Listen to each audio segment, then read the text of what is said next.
I have recently become obsessed with mitochondria. These are the little powerhouses of our cells that make energy. Not only energy so we can feel alert and energized, but also how our organs get the energy they need to perform all their functions. When it comes to our brain, for example, when our mitochondria struggle to get energy, we don't have enough mitochondria, or we have poorly functioning mitochondria, our brain will start to give us all these symptoms. We can have brain fog, difficulty concentrating, anxiety, depression, any sort of mental health disorder, and so many more symptoms. We can say this about every organ and system in our body. When our mitochondria aren't functioning well, this will impact these organs and systems, whether it's our skin, our muscles, our heart, our liver, and so much more. Optimizing mitochondria is the most root cause you can go when it comes to your health. I'm super excited to welcome Jen Scheinman to the podcast today. Jen and I talk all about mitochondria, mitochondrial health,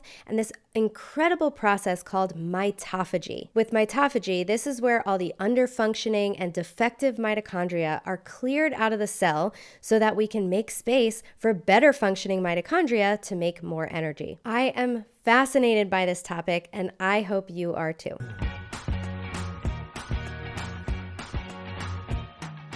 Jennifer Scheinman is an accomplished registered dietitian nutritionist boasting over 2 decades of expertise in nutrition and wellness. During the course of her career, she has worked at some of the nation's premier health and wellness institutions, showcasing her depth of experience in the field. Jen's master's degree in Integrative and Functional Nutrition, coupled with advanced training in bioenergetics and hormone balance from the Institute of Functional Medicine, provides her with a profound understanding of the complex interplay between nutrition, cellular health, and longevity. This specialized education has equipped Jen with a unique skill set, enabling her to delve into the nuances of how dietary and lifestyle factors influence the body's energy production and the biological process of aging. Jen is currently the Senior Manager of Timeline Nutrition, where she plays a pivotal role in educating both the healthcare professionals and consumers about the significance of cellular health and urolithin A in the context of aging and longevity. Beyond her responsibilities at Timeline, she is a renowned speaker, writer, and media figure. Jen also continues to practice as a nutrition coach, dedicating herself to assisting clients in optimizing their nutrition for enhanced vitality and a longer health span. Jen, welcome to the show. Thank you so much for having me. I'm super excited to be here and chat about all things mitochondria and urolithin A, and hopefully give your audience something new and exciting that maybe they're not familiar with yet. Yes, I'm super excited. I'm so happy to get you on because I have been wanting to talk all about mitochondria, which is a huge buzzword in the nutrition space. And if you're not really in that space, you're like, well, I just remember the word mitochondria from science class, like the powerhouse of the cell. Like, why is it making such a resurgence? Why should we care about mitochondria? Yeah, well, you sort of hit the nail on the head when you called it the powerhouse of the cell. And I'll try to keep this, I know, as you said, we kind of learned about this in high school and biology, and a lot of us have sort of post-traumatic stress from that. So I don't want this to be scary. I want it to be exciting and fun. So the mitochondria are these tiny little, like if you think about your cell, well, actually, let's take even a step back, right? Our body is made up of trillions of cells. We don't normally think of ourselves that way, right? We think of ourselves as a whole person, or sometimes we think down to the organ level, right? We think about our brain, our skin, our muscles. But inside each of those organs, what makes them all tick and do their job are these individual cells. And then even inside that, there are these smaller, they're called organelles. So I always think of that as like baby organs inside of our cells. And one of them happens to be the mitochondria. And what they do actually several things, but I think for the context of today, what we'll focus on is they are the creators of energy for our cells. So I like to think of them almost as like a little assembly line, a little like factory. And what their job is, they act as this factory, and they take raw materials, which is the food that we eat and the air that we breathe, and they go through this massive little assembly line. And I almost like to picture a little like some of the vitamins and minerals that you eat every day. They add things to that assembly line, they take things away, and then they package it up into energy called ATP. And we won't get into any more of the details of that, but it's really important to think about what drives your cell to do its job, whether it's a brain cell, whether it's a skin cell, whether it's a muscle cell, it needs that energy to do its job, to perform. And what we're learning is that these little energy factories are really susceptible to damage. And so just like any factory, they start to get worn down. And if you think about that sort of assembly line analogy, right? As a factory starts to get worn down, that end product is not as efficient, or is not at the quality that it should be. And that's exactly what happens to the mitochondria. They become deficient in how they're able to process and create energy. So less energy for our cells means our cells aren't performing quite the way that we should. And in fact, what science has been sort of discovering recently, and where this sort of area, they call it bioenergetics, that's sort of the study of how energy is made in our cells. And it's become, to your point, this very big focus, in the past like decade or so, is understanding that mitochondrial decline is a key reason why our body ages. So when we think about these chronic conditions associated with aging, we think about, like neurodegenerative diseases like Alzheimer's or Parkinson's, or we think even about, as we get older, our immune system isn't as robust, right? Our skin, why that starts to age. A lot of that is tied to mitochondrial decline. So if we can target mitochondrial decline, hopefully we can slow down some aging, these conditions that are associated with aging. Wow, yeah, that's super helpful. So, mitochondria helps us make energy, and not only us feeling energy, but it helps every single organ have the energy to do its job. So the brain needs to think and problem solve and feel emotions and solve problems, and our heart needs to beat in the correct pattern. And so mitochondria is involved in all of these body processes, right? Absolutely. So in Okay. fact, every cell in your body, other than your red blood cells, have mitochondria. And the other thing that is sort of interesting that I've sort of learned as I've studied more about the mitochondria, when I think back again to like high school biology, we sort of have that visual, that almost like cartoon picture of what a cell looks like. And people might Yes. remember the mitochondria almost looks like a kidney shaped, like oblong little organelle with this squiggly line in it. Well, we actually have thousands of mitochondria in each cell. So that's just shows you, especially, I think one of the things that's interesting is like muscle cells or brain cells, certain cells that really have a high energy demand, they have a really high concentration of mitochondria. And then other cells will have less. But either way, there's hundreds to thousands of mitochondria in each cell, 24/7 pumping out. So even when we're sleeping, we need energy. So 24/7 pumping out that energy so that our cells can do the job they need to do. Awesome. Yeah. So different cells have different amounts of mitochondria depending, I believe, ovaries, like egg cells, right, have tons. Brain cells have tons of mitochondria. And so we can see that if there's thousands of mitochondria in a single cell, which are already microscopic, that these mitochondria probably have a giant role in our health, as you have already shared. And so as they start to decline, they start to have issues, right? Because a lot of things, what impacts our mitochondria? So like what can cause it to start to decline? Yeah, so several things. So age in itself is one thing that can cause it to decline, right? Just like all good things start to sort of decline as we age. But there are certainly things in our environment, in our diet, in our lifestyle, which also can be impacting our mitochondria. So certain medications that we might be on, like statins, for example, that are used for cholesterol lowering, they are known to damage mitochondria. Other things, the foods that we eat, I'm sure you talk a lot about this. So sugars and a lot of those seed oils, those oxidized fats, those can damage the mitochondria.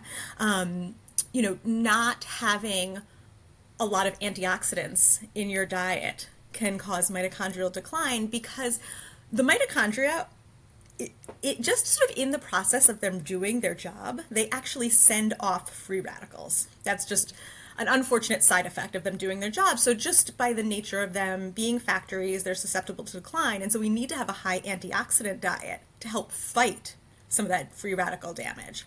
So there's a number of things that can really impact, toxins in our environment, the pollution that we're breathing, so many things. They're very, very fragile little guys. which is why, and we'll chat about this, I think, as we get forward, but we actually have an innate kind of quality control system inside us as well to help protect our mitochondria because they're so vital to our life. Yeah. So, So so I like that analogy of the mitochondria being factories, and I think about them sort of pumping out like smoke, so they create these reactive oxygen species, which are these just inflammatory sort of like this off-gassing, these free radicals that yeah. then are causing damage. So it sounds like you just said, we need all these antioxidants to sort of clean up the damage that they're making, so that they don't further damage the mitochondria themselves. Is this accurate? Yeah, that is part of it, right? You're Okay. exactly right. They sort of have this gas. I think that's a perfect sort of analogy, right? If you think of these like smokestacks that are kind of damaging our environment, right? So it's that same concept, absolutely. So one of the many ways you can help protect your mitochondria is first by starting with those clean energy sources that we begin with, those clean raw materials. So trying to limit a lot of those high fructose corn syrup, a lot of those sort of inflammatory sugars and those inflammatory fats. So it's sort of what we input. And then help to protect them from their damage with antioxidants.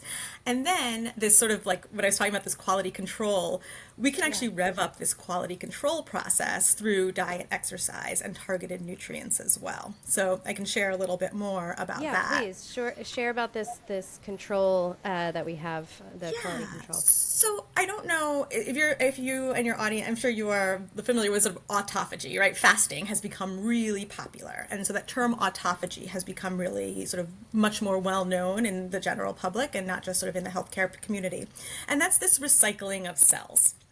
And there's a very specific type of recycling that happens just to the mitochondria, and it's called mitophagy. So if you remember autophagy, mitophagy is easy to remember because it's just that targeted recycling.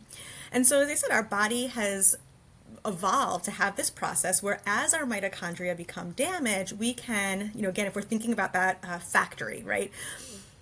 You don't want to just keep like building new factories. At a certain point, you want to take out the damage from the factories and recycle new ones, but also create new ones, right? And that's exactly what mitophagy does. I think of it, to use another analogy of like cleaning out the junk drawer. If you keep throwing stuff in the junk drawer, it becomes really not an efficient system.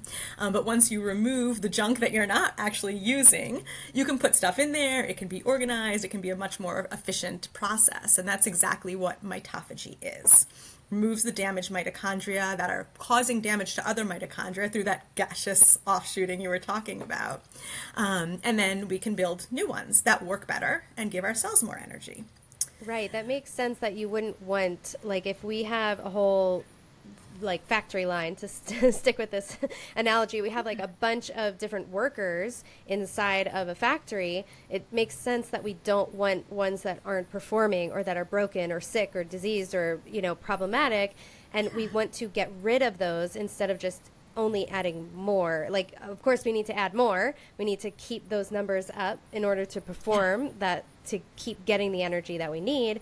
But it also sounds like it makes sense that we really need to get rid of these damaged ones. So like you said, the analogy of autophagy is, a lot of people know that from fasting. So when our body fasts, it's not getting new thing, it's not building, it's looking like, oh, now we have a time to look through and sort of scan through and see, oh, this cell part is damaged, let's get rid of it, so then we can, put new things in place. Dr. Jason Fung, he talks about autophagy, and again, I guess this relates to mitophagy as well, as like if you were putting in new kitchen cabinets, you don't put the new ones in over the old ones. You have to take the old ones out so that you could put the new ones in. And so I like that analogy because it makes it really clear that we have to get rid of these junky ones in order to keep everything working. So how do we upregulate that process? Because is there anything we can do to impact that process? Because I'm sure it sounds like it's something that if our cells aren't healthy, they're probably not doing this mitophagy process as often as we would want them to. Is that the right assumption? Yeah, well, and as we get older, also that Yeah. of course, Yeah. mitophagy slows down. So as we get older, that damage of mitochondria starts to rise up, and then the mitophagy starts to rise down. So you get even this greater collection of, dysfunctional mitochondria. And then to your point, several diseases, and those same diseases that are tied to mitochondrial decline seem to also have a decline in mitophagy as well. So as we get older, we start to get muscle, our muscles lose their strength and vitality. That's tied to a decline in mitophagy. Same with some of this stuff on brain health and immune health. So they sort of go hand in hand. And there are a couple things that we can do to stimulate mitophagy. And I always like to start first with the basics, right? Just like anything else in nutrition, you can't get away without doing exercise and healthy diet. And in this case, for mitophagy specifically, fasting, just like it stimulates autophagy, that will stimulate mitophagy as well. So those are kind of the basic things, making sure that you're getting physical activity. That's going to help your mitochondria. Healthy, good quality diet is going to help limit some of that damage that's happening, make sure it's robust in antioxidants. And then that fasting will also stimulate the mitophagy. And then there is one nutrient that has been proven in humans to stimulate mitophagy. And that is something called, it's a mouthful, called urolithin A. And we'll make sure in the show notes, because I'm very visual, I always need to see things spelled out. So we'll make sure in the show notes that urolithin A is spelled out for you. But I like to refer to it, there is a branded version of urolithin A called Mitopure. So I refer to it as Mitopure because that's a lot easier to say and a lot easier to hear and remember. But Mitopure is the one nutrient that we know of that has been clinically proven. So that means in humans, studied and proven to stimulate mitophagy as well. That's awesome. So what is urolithin A and how do we get it in our diet? Because I'm sure we're all thinking like, okay, where can we find this? Yeah. And to that point, I always like to start with diet first. Okay. But we'll touch on that because this is one of those rare instances where even as a dietitian, diet is not my frontline recommendation. But let's start with diet first and then we'll go from there. So it's actually something that's called a postbiotic nutrient. So that means we actually don't get it directly from food. We need a healthy gut microbiome to make it. So we talked about antioxidants before. There's these other polyphenols. These are these nourishing compounds that are in a lot of the foods that we eat. So for pomegranates, for example, like they give them their bright red colors. And there's a specific type of polyphenol, and nobody has to remember this is just a mouthful, but it's called oligotannins and oleic acid. So there's type of polyphenol that we find in pomegranates, some berries, and some nuts. So it's not really like in a ton of the foods that we eat. But these polyphenols feed our gut microbiome, and our gut microbiome will turn it into urolithin A. So I like to use I'm always into analogies because I think it just helps people remember things and it helps me explain things a little easier. So I like to think of our gut microbiome. So there are these bacteria that live inside our gut, and they offer all of these health promoting benefits to us, from helping to enhance our own gut health, but even things like we're learning that it impacts, serotonin production and neurotransmitter production. They create these things called short chain fatty acids. So I like to think of them as we give our gut microbiome room and board, basically, right? They have a place to live inside our gut. They take the food that we eat and the stuff that we don't use directly, like a lot of fibers, these polyphenols, they then feed off of that and create these postbiotic nutrients. And that's kind of how they pay us. That's their rent, these postbiotic nutrients. Oh, I love that. I love that. So urolithin A is one of those postbiotic nutrients. Okay, that makes sense. So we need to get the good, sort of like the raw materials in, and then hopefully we have this healthy gut bacteria to do what it does, and then the outcome is that it provides us with some amazing compounds, these postbiotics. Yeah. So if we don't have a healthy gut, is there another way to get this in our diet? Yeah. And so that's really some where struggle with that. Yeah. Yeah. And so that's really where supplementation comes in. Mm-hmm. And there's actually some studies that have looked at who has the right gut microbiome. Because I think you're a functional medicine, nutrition practitioner, right? Like we know most people are not walking around with healthy gut microbiomes. And even for people like I consider myself someone who does everything to optimize my gut, but I was a bottle-fed baby. I was a C-section baby. I used antibiotics as a child. So there's just only so much that diet is going to do. Even taking probiotics, there's only so much that is going to happen to have me have a robust microbiome. So that is where something, and this is why I said this is one of those rare cases where direct supplementation just sort of bypasses that question of, do I have the right gut microbiome? Because we actually aren't even sure what particular species makes it. So even if you do, one of those gut tests and you have a robust microbiome, like, we can't necessarily say it's this species that makes urolithin A. We know people who have very healthy, robust gut microbiome are producers, but we can't really tie it to that single species. So, yeah. Okay, so can you tell us more about the supplementation then? So how do we get this in a supplement form? So there is a company called Timeline, and they are, and full disclosure, I work for Timeline, and their scientific team has really put urolithin A on the map. So about 15 years ago, they actually started by deconstructing the pomegranate, right, and trying to understand what makes pomegranate so healthy. And that was where they started to look at this postbiotic, and they actually did a really interesting comparison. I'm getting a little bit off track about how to get it, but I love this story. Yeah. So they did this really interesting. So all sort of longevity and lifespan extension molecules usually start being studied in worms, because worms really only live about 30 days. So it becomes really easy to start testing things. Some scientists will use yeast because that's even like a shorter lifespan, but worms, they're nice multi-celled organisms. Not that we are anything like worms, but it's a good place to start. So the scientists were looking at those polyphenols that I mentioned in pomegranates, and then they looked at urolithin A, and they fed some worms, those polyphenols. They fed other worms the urolithin A, and the worms that were fed the urolithin A lived 47% longer than the ones that were fed the ligitannins, the polyphenols. And so that was like this light bulb moment of like, oh my gosh, there's something really special about this compound. Wow.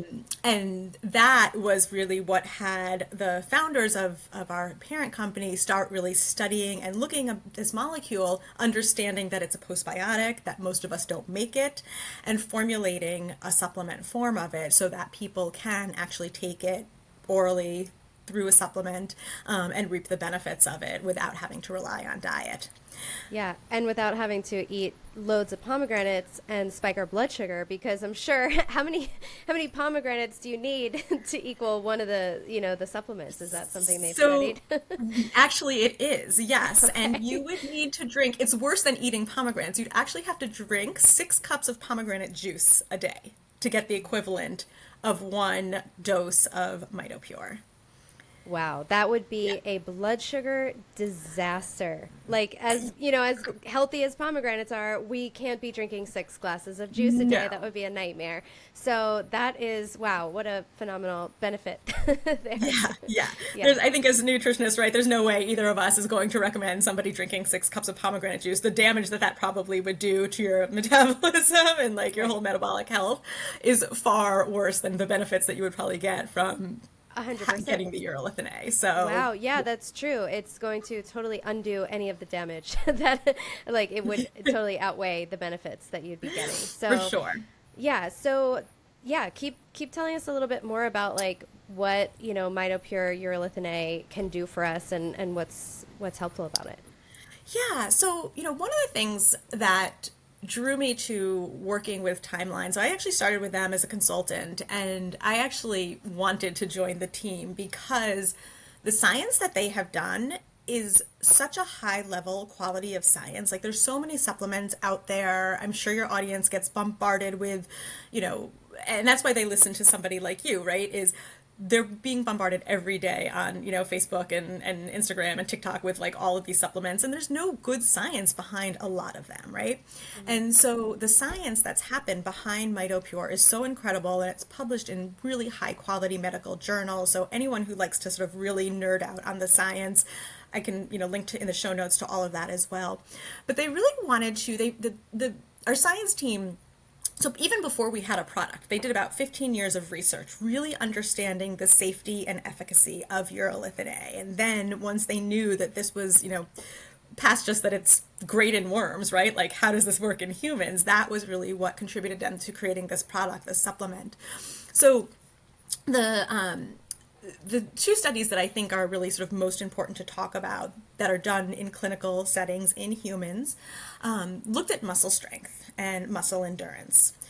Because really the focus of what Timeline wants to be doing is helping people to improve their health span. So not just like how long do you live, but how many of those years are full of life and vibrancy and being able to do the things that you like to do. And muscle health is so closely tied to that, right? Think about like as you're a grandparent and being able to play with your grandchildren and get up and off of the ground, or take advantage of your retirement, or even put on your own clothes, right? And muscle health, we need to be starting to think about that in our 30s, because muscle decline starts to happen in our 30s. So that was kind of the focus. And also, as I had mentioned before, like the mitochondria density in muscles is so intense that it just made this perfect sense. Like, let's study MitoPure in muscles first. And the two studies, one of them looked at an older population, so about age 65 to 90, and then the second population was middle-aged adults. Both of those groups were sedentary, so they weren't even doing any physical activity. We didn't change their diet, we didn't change their exercise regimen. Well, they weren't exercising, so we didn't add an exercise regimen to that. They were just given either a placebo, which is a fake pill, or they were given the MitoPure. And in both of those groups, the MitoPure group saw significant improvements in muscle health. So we saw things like improvements in muscle strength, in muscle performance, other biomarkers of kind of fitness like VO2 max, and it's called a 6-minute walk test. So like, how far can you walk in 6 minutes? So all of these really great indicators of muscle health and performance. And so I think that is, to me, just, because so many people aren't able to exercise or don't have the ability to exercise as much as they want. So it's really nice that there's something that can kind of help support muscle health, even if you're not able to do all the things that we know we should be doing. Yeah, that's great. And that's really exciting to hear, because muscle health is so tied to our blood sugar regulation. And so one of the biggest things that I'm working on myself this year is building more muscle, because I want to be practicing what I'm preaching. And one of the things I struggle with is consistency in working out. So I'm trying to be very clear and very open about that, because I know, like, I don't want people to think I'm up here like crushing every single aspect of my life, and like I'm not perfect, and it is hard to get these things in.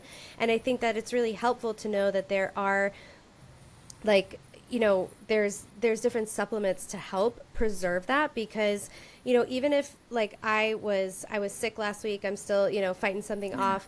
And so it's like, I don't want to be like, you don't go to the gym for like 2 weeks and you can lose these gains, and then if you, let's say you had surgery, or you're out for a longer period of time, there's certain times when we can't be working out.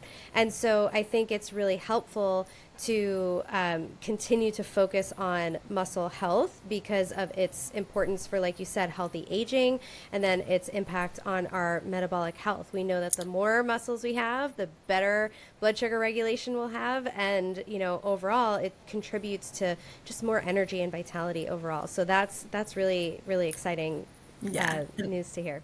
Yeah, and that's such an important part, is the blood sugar management that happens from muscle cells. And one point I just want to clarify or make is, so urolithin A is not like anabolic in the sense that it sort of like bulks up, but what it does, it makes each muscle cell stronger, if that makes sense. So it's not like you're going to take this. So it's and not like gonna... amino acids that would like build muscle. So Correct. It would make them stronger.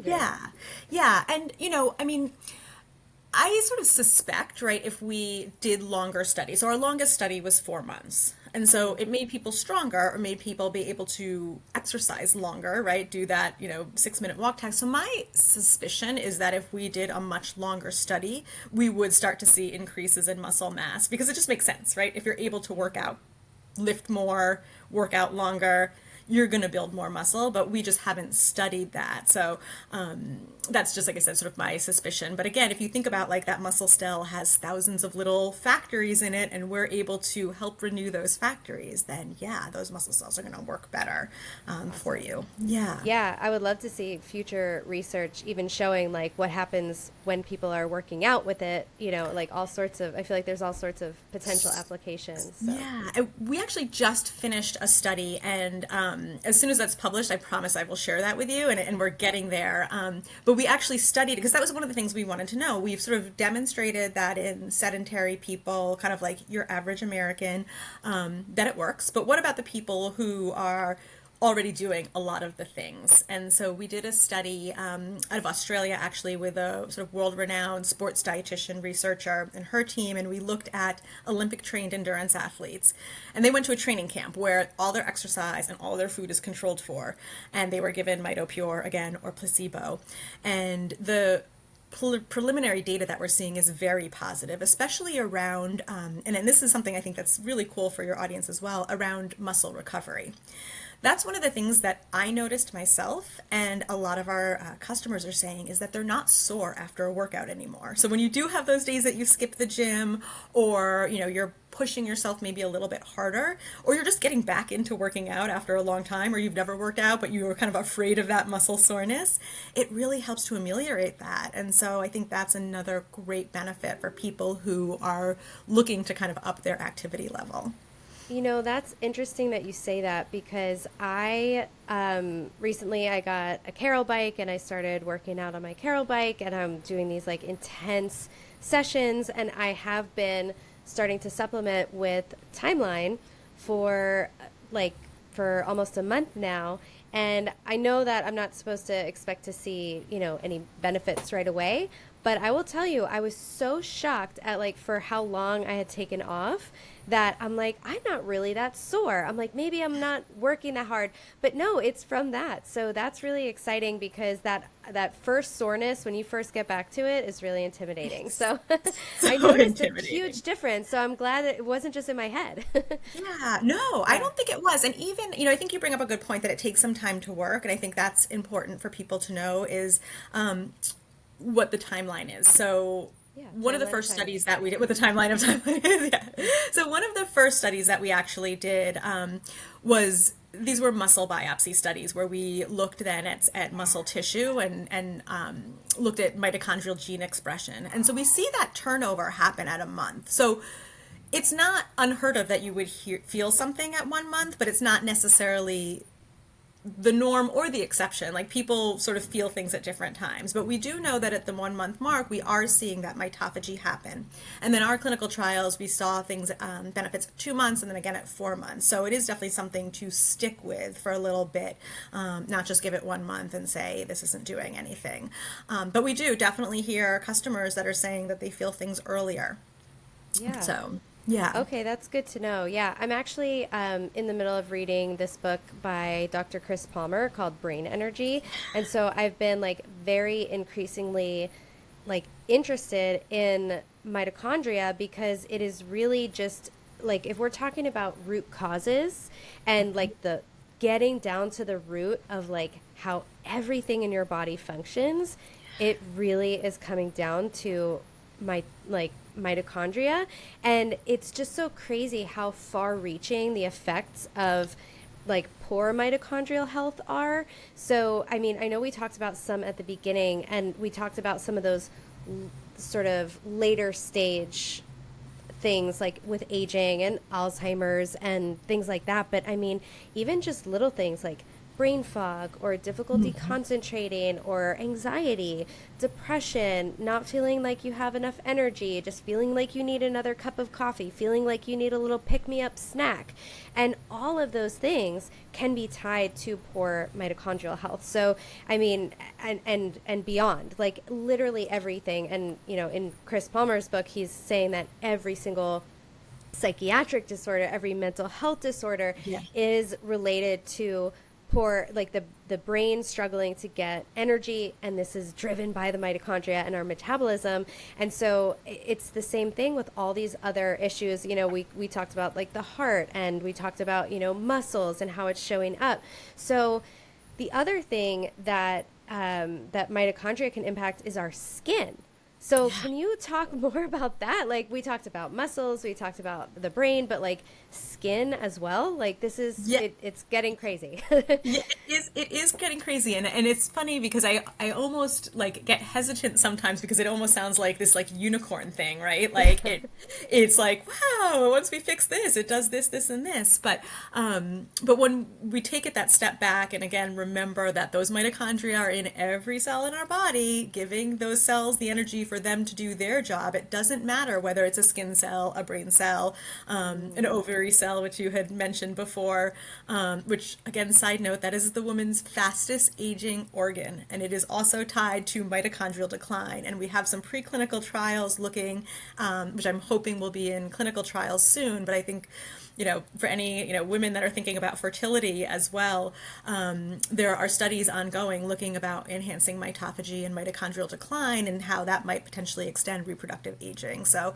lots of really cool Amazing. stuff that's going to happen in the next couple of years, I suspect, in terms of all of this preclinical. So preclinical means that's that worm study or petri dish studies, or it's not done in humans. So we're doing tons of that right now, and when those start to become showing positive results, then we start to move that to humans. So my suspicion is over the next 5 years we're going to see a lot of human trials around this. But there are human trials in skin, to your point.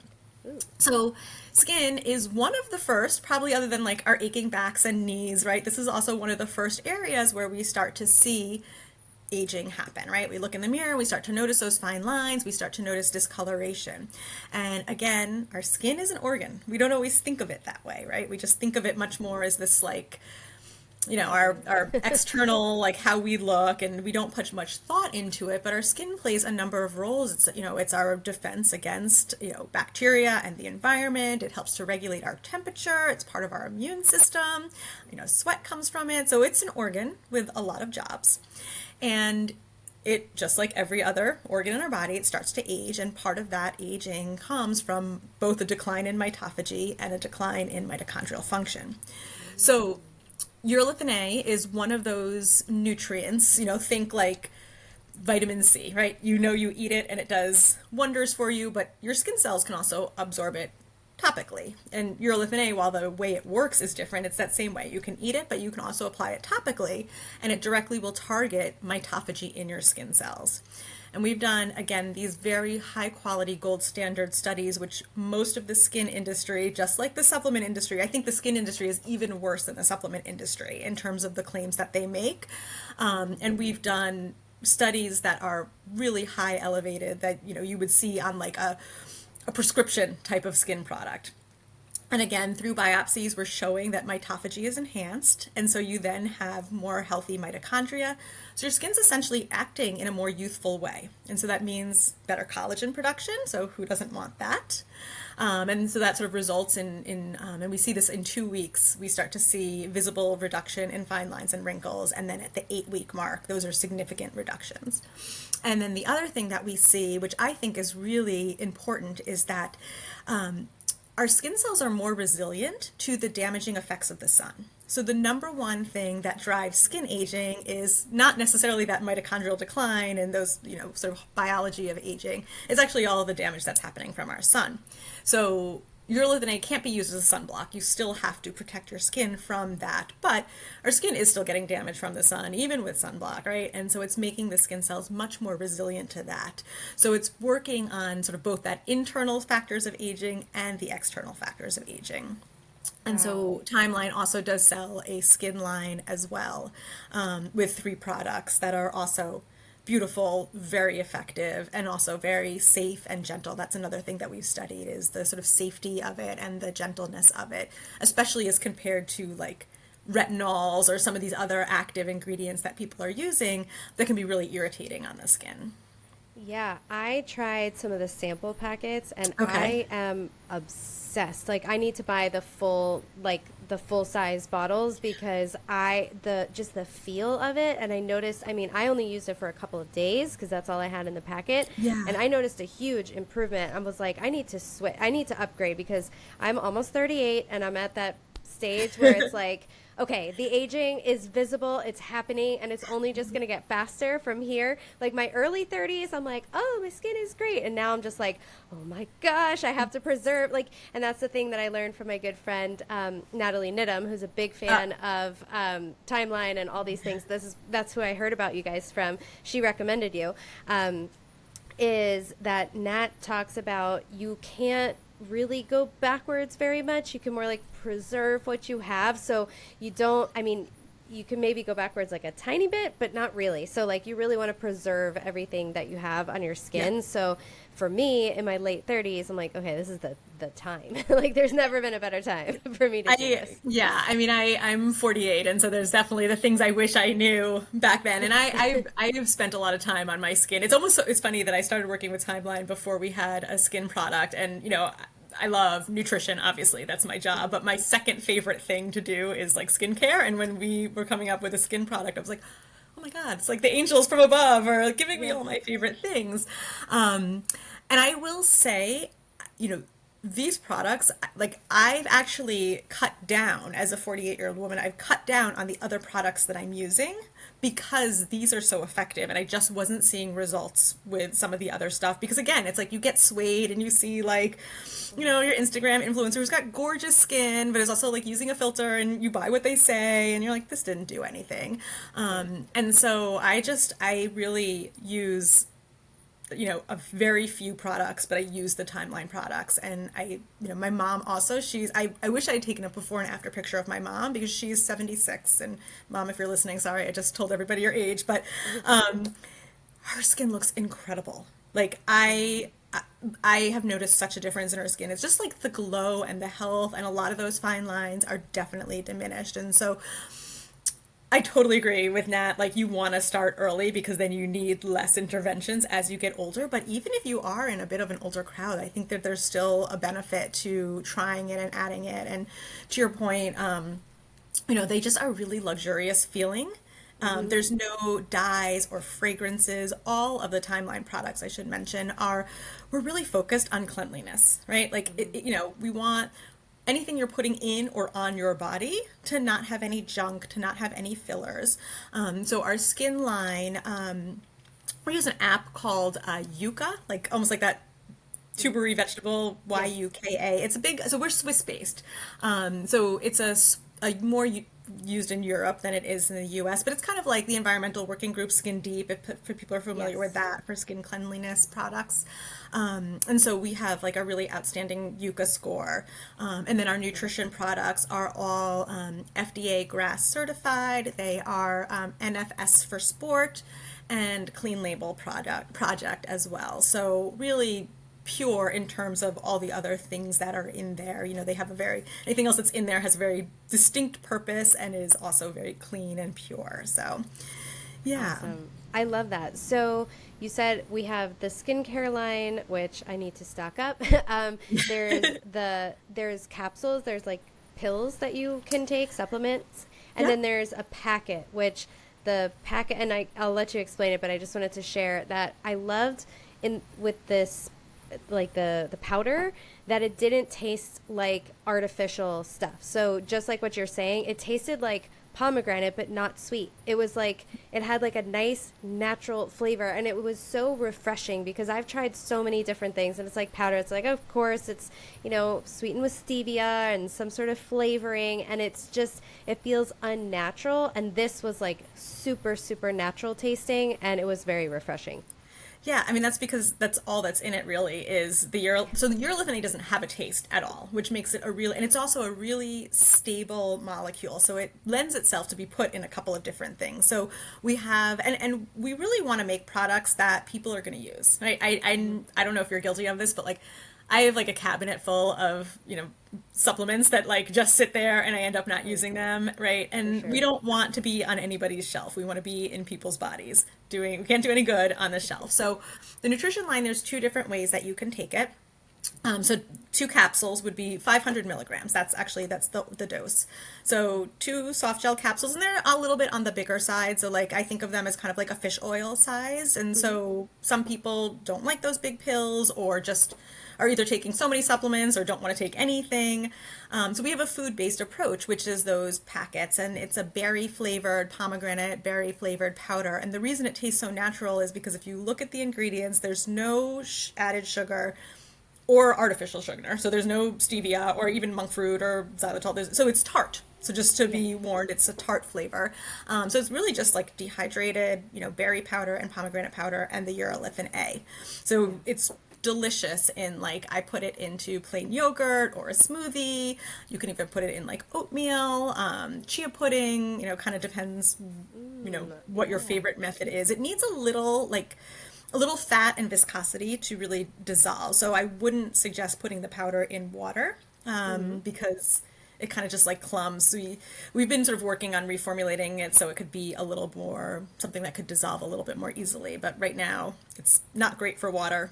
Yeah, I've been blending it in water, but I also put in Kion aminos because I'm using those to help with my muscle building, and so it's like all these getting the muscle from every angle, I guess. And so it blended really well with the Kion. So I didn't even notice that as an issue, but yeah. And maybe it's because you're putting it in the blender, which I actually have never even thought about. Maybe that's just like that spinning it really, I use a little like frother type thing. Yeah. Yeah. Yeah, and that works. Great. Yeah, it works for me. So maybe you just need to tell people to do that. Yeah, So, I'm gonna go try yeah. that out because I don't know why I've never done that, but I usually throw it in my smoothie or my yogurt. So Perfect. yeah. So, is there anything else that that we didn't talk about that you wanted to share about the timeline products, urolithin A, mitochondria? Do we feel like we covered it all? And I will definitely, of course, leave links and discount codes in the show notes so you guys can try everything. Yeah, I mean, I think we've covered everything. I mean, I think the only other thing is, and we sort of just touched on this, but I think it's a good thing to leave your audience with, is just to really keep watching the future of mitochondrial health, mitophagy, and urolithin A. Because as I said, part of the reason I joined the team is I truly believe, and I've been a dietitian for over 20 years, I think this is going to be like where in 5 to 10 years, like where probiotics are or where like a fish oil is, right? Like we know that that is sort of like a staple part of a supplement regimen and that it's so foundational, and I think that, as I had kind of said before, all this preclinical stuff is going to be in clinical trials soon. And we're really going to understand that revving up mitophagy is critical for helping every system in your body to not only perform its best now, but perform best as you age. So, if you're not sold on it now, understood, but keep your finger on the pulse. And I'm more than happy to come back and share the new research that'll be coming out, over the course of this year and the next couple of years, because I really think this is going to become, despite that urolithin A is hard to say, it's going to become an everyday term for people. I love that. That's really exciting. And I'm super excited that I got connected with you and your company or the company timeline, because it's definitely something that I am going to be minding my mitochondria and continuing to supplement with timeline, because it's just, like you said, we're not going to be able to ignore how important it is to keep supporting our mitochondria. And when we have tools like this in our toolbox, like you said, it's not the only thing we can do. We have to do the foundational stuff first. We have to, mind our movement, our diet, our sun exposure, all the things. But this is something that can seriously help. I love the idea of like doing as much as we can to mimic nature, but then also using new science and groundbreaking research to help, because we are not, like, we started off with tons of antibiotics and we're being fed formula and we're not cave people, so we can't just get outside. Like, there's so much damage, there's so many things assaulting our system, from the EMFs to the toxins to the fragrances to the stuff in the paint that's off gassing on the wall. Like, just everywhere you go, there's toxins and there's things that are damaging our mitochondria. And so sometimes, if you're really starting from a lower place, it really makes sense to do things like supplement. And then if you're just one of those people like me who just keeps wanting to optimize and, seeing how good I can feel, like, I want to feel good. That's really my main thing. And I know that when my brain brain is kind of like sluggish and whatever, and I'm not feeling like my most energetic, I'm not as fun to be around. And so it's like I want to do everything I can to keep optimizing all these different areas. And I love how this can be such a great tool in the toolbox. So thanks so much for coming on, Jen. And we'll link everything in the show notes, and make sure you guys, if you try Timeline, and you said try it for at least a month and then beyond, because that's where we're going to start to see more benefits. Yeah, so for the nutrition, I'd say 2 to 4 months to really give it a Okay. try. The skin is a lot faster. So you'll see the Okay. skin benefits a lot faster. So that, you Okay. should notice, people are noticing right away, but a lot of that like more significant sort of wrinkle reduction, we start to see that even at 2 weeks, and then like I said, 2 months is sort of golden. So yeah, so skin's Awesome. super fast, and muscle just takes a little bit longer, but Okay, yeah. so let us know if you try the skin stuff, and then, let us know about your muscles in a couple of months. And I look forward to hearing back from you guys if you try it. And thanks so much for listening. Thanks for being here, Jen. Take care. Thank you so much.